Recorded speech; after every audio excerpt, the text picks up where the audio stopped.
51 की जनगणना में हिंदू 84% थे और मुस्लिम समाज की आबादी 9.8% थी। 71 में 82% हुए हिंदू और मुस्लिम समाज की आबादी 11%। 91 में 81% हुए हम और मुस्लिम समाज की आबादी 12.12% हुई और 11 में 79% हुए और मुस्लिमों की संख्या 14.2% हुई। इसमें ऐसे संशय में मत रहिएगा क्योंकि मैं क्यों दो ही धर्म की आबादी बोल रहा हूं, क्योंकि मैं घुसपैठ की बात करना चाहता हूं, इसलिए इसकी बात है। और इसके रेफरेंस में बाद में मैं बताऊंगा हमारा विभाजन भी है। अगर देश का विभाजन न हुआ होता तो धर्म के आधार पर जनगणना करने की कभी जरूरत ही नहीं पड़ती, परंतु देश का विभाजन चूंकि धर्म के आधार पर हुआ है तो इसीलिए शायद कांग्रेस के नेताओं ने 51 की जनगणना से धर्म को पूछना मुनासिब समझा होगा।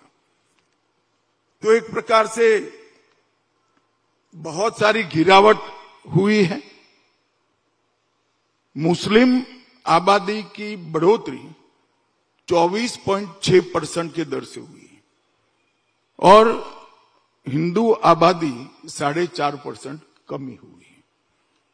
अब मैं इसलिए बताता हूं कि ये फर्टिलिटी रेट के कारण नहीं हुआ है, ये घुसपैठ के कारण हुआ है। जब भारत का विभाजन हुआ धर्म के आधार पर हुआ, हमारी दोनों ओर पाकिस्तान बनाया गया, जो बाद में बांग्लादेश में कन्वर्ट हुआ और पाकिस्तान में कन्वर्ट हुआ। और वो दोनों जगह से घुसपैठ के कारण ये आबादी में इतना बड़ा परिवर्तन आया है।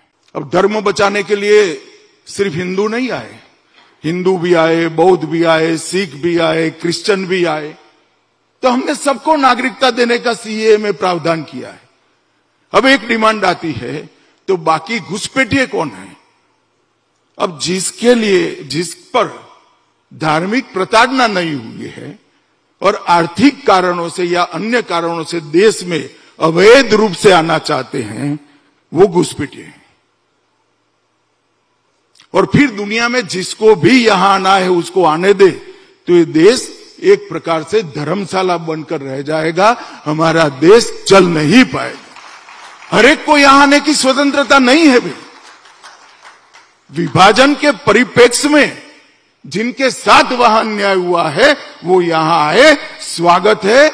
मैं इस देश के गृह मंत्री नाते कहता हूं, जितना मेरा अधिकार इस देश की मिट्टी पर है, इतना ही पाकिस्तान बांग्लादेश के हिंदुओं का अधिकार इस देश की मिट्टी पर है।